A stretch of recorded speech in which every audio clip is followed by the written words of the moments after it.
La revue de presse française, vous avez lu les journaux pour nous ce matin. Pierrick Laurent, bonjour. Bonjour. Une presse française qui revient largement sur cette manifestation d'hier contre le mariage pour tous. Le journal chrétien La Croix se félicite notamment de la mobilisation et du succès de cette manifestation.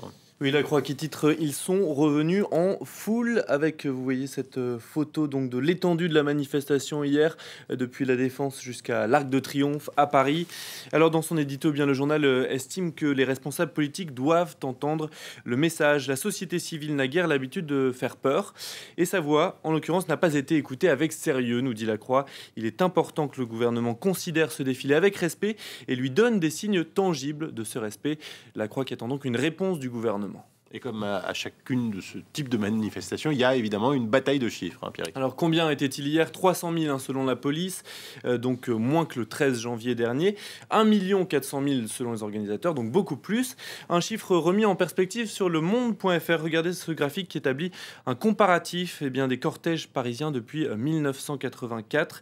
La manifestation la plus importante, justement, c'est celle de 1984 en soutien à l'enseignement privé qui reste une référence. Mais si l'on en croit les chiffres des organisateurs, donc 1 400 000, on aurait atteint une mobilisation sans précédent depuis près de 30 ans hier à Paris. Et l'objectif pour ces manifestants, c'était donc de mettre la pression sur le gouvernement, et ce, à un peu plus d'une semaine avant l'examen du texte par le Sénat. Voilà, examen qui débutera le 4 avril prochain.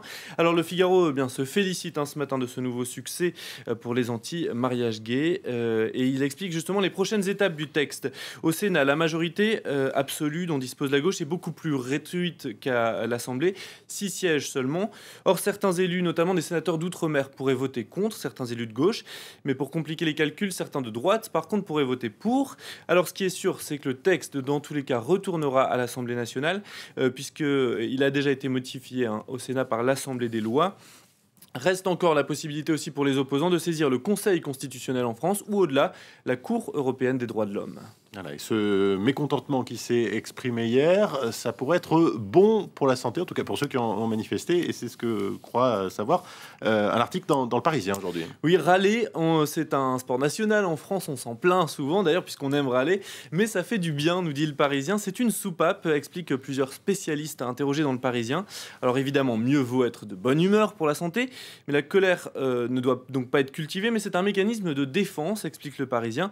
Râler, c'est demander un changement, et ça peut donc être positif, alors que se taire, au contraire, c'est accumuler de la colère, et c'est néfaste, notamment ce qui ressort d'une étude menée en Allemagne. Alors il faut savoir sur qui râler, nous dit le Parisien, il ne faut pas le faire n'importe comment, et pour râler utile, il faut hiérarchiser, pas trop de plaintes à la fois, et pas tout cibler sur la même personne. D'accord, de bons conseils. Donc, toute autre chose à présent, l'annonce d'un accord pour le sauvetage de Chypre est tombée trop tard, hein, évidemment, la nuit dernière, pour qu'il se trouve dans la presse ce matin.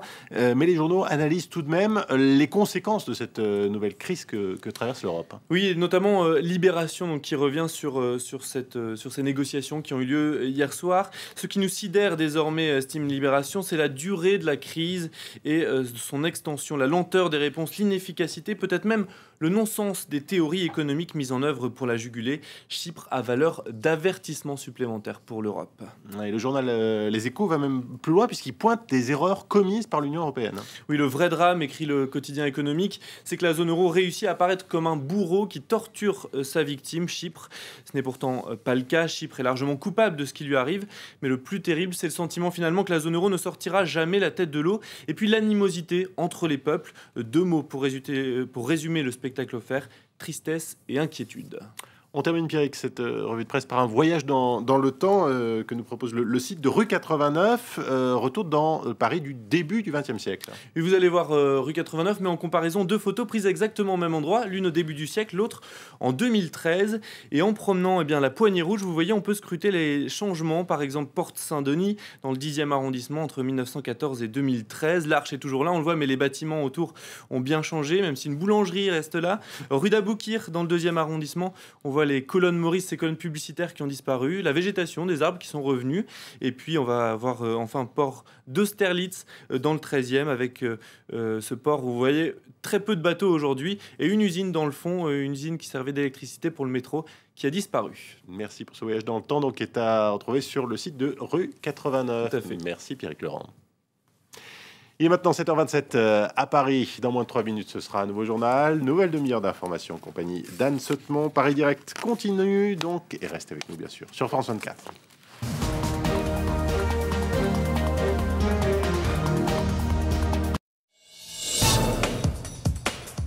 Le grand rendez-vous européen de France 24. Ici l'Europe, l'essentiel de l'actualité européenne. Un débat où s'affrontent les pires et les meilleurs élèves européens. Un entretien exceptionnel avec un grand invité. Ici l'Europe, c'est samedi à 13h10, heure de Paris, sur France 24.